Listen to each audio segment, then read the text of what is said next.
Hi, this is Bob Gallico with another bunch of local police reports that caught my eye.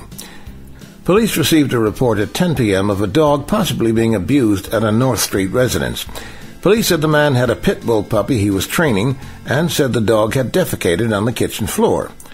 As part of the dog training, the man said he had placed the dog's nose in the mess. Police said the dog appeared in good health, with the exception of a smelly snout. I've never understood the benefits of this dog training method. Whenever I used to take my dog for a walk, he was always sticking his nose into a pile of... An animal control officer received a report at 2 p.m. that a fancy rooster was running on the Linfield golf course. Well, I know what a rooster is, of course, even on course. But what makes it a fancy one? Wearing Air Jordan running shoes, maybe? A man was arrested at 4:24 p.m. and charged with disorderly conduct and violating the city's knife ordinance, following a report of a kid in a wheelchair faking his injuries. Now work that one out. Sounds like something written by Agatha Christie. What happened to the knife, and who is the mysterious kid in the wheelchair? A woman called police at 4:25 p.m. to say a man kicked in the door of an abandoned house on Levitt Street. Police checked the house, and it was empty. The front door, which was open, obviously, was closed by police. Good work. They weren't brought up in a barn. Police received a report at 9:12 p.m. that there was a person wrapped up in a blanket on Brown Street. A patrolman responded to discover it was only a rolled-up carpet. But did he check to see what was inside the rolled-up carpet? Last time that happened, it was Cleopatra.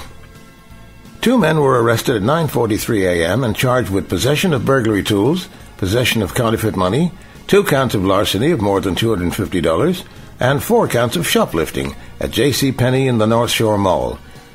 Not very successful criminals, but certainly versatile.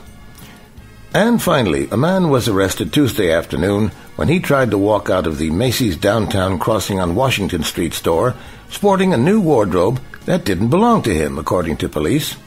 Cops said the man was seen by store employees walking into the store's fitting room with several items of clothing and later emerged from the fitting room wearing the new threads that still had security tags on them and holding a white trash bag that contained the clothes he'd been wearing when he sauntered into the department store.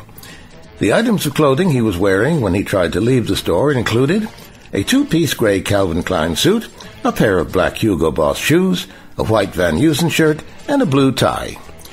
Well, unlike the last 2, he may only be a shoplifter, but man, he does shoplift with style. Well, that's all for this time. For Radio Irish, I'm Bob Gallico. It's inventive, informative, ingenious, broadcasting 24/7 to the Irish community. This is Radio Irish. RadioIrish.com. RadioIrish.com.